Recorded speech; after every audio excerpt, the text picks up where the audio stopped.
Did you know that in New York City, there is a group, a community called Team Awesome? What does Team Awesome do? Well, they get together and they play games and they hang out. Awesome. I mean, I guess maybe not awesome, but if someone's trying to build connections and meet new people, Team Awesome is a great way to build connections, meet people, and have some fun while you're doing it. So I said, you know what? In the spirit of learning about amazing communities and community engagement and retention, I said, let's check them out. So I went to one of their meetups at a place called Barcade, which if you're not familiar with it, is a bar and an arcade. Barcade, where you get drinks and you can also play a ton of games. This particular Barcade is huge. It has tons of games everywhere, and it often has tons of people. So when I walked in, I had zero clue where Team Awesome was at. Any group there could have been Team Awesome. It looked like one group over here, so I went over to them and asked them, are you Team Awesome? And they said, what? We're a birthday party. And that's why I was like, oh, sorry. I went to another group. I said, are you Team Awesome? They said, what? And they said, we are a bachelor party. I said, oh, sorry, I should have known. And then I went to another group and I said, are you Team Awesome? And I failed again. I could not find Team Awesome. So finally I went to the bartender. I said, where is Team Awesome? And then pointed me in the right direction. Finally, I met the group, met the founder, met some people, hung out,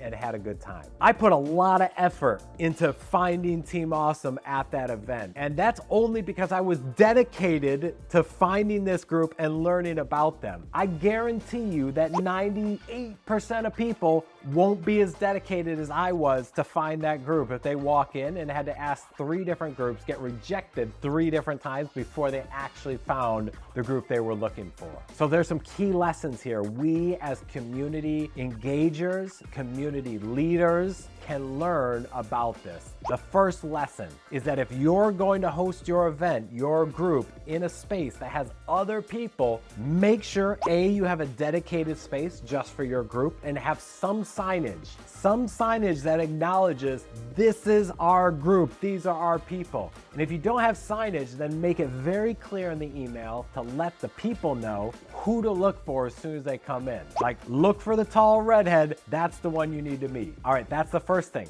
The second thing is have a door greeter, someone at the front door that is asking people as they walk in, and maybe they got a t-shirt on that says Team Awesome.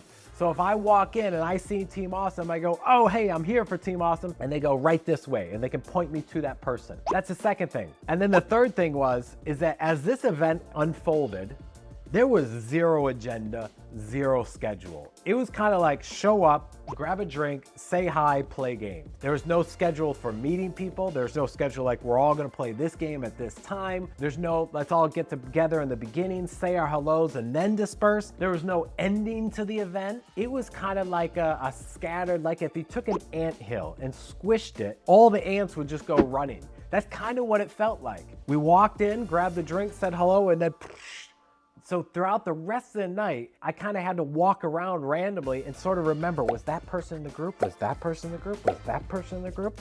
And as I found those people, I would go up and introduce myself again, which took a ton of effort. I am an ambivert, and as an ambivert, I don't have as much of that external energy as our extrovert friends do. And I definitely have a bit more than our introvert friends. But your community is made up of a third, a third, a third. Third introvert, third ambivert, third extrovert. And so we want to set it up to allow for each of these groups to feel comfortable to engage. But in this space, this Team Awesome, extroverts were gonna dominate and they were gonna be the ones that built all the connections, where the ambiverts and the introverts are gonna be struggling to find out where the group is, find out who's in the group, remember who's in the group, go up to those people, build the connection, and by the end of it, just be like exhausted, because it would be so hard to work through all of that extra energy to go to do the thing they wanted to do in the first place, which was have fun, meet people, and play some games.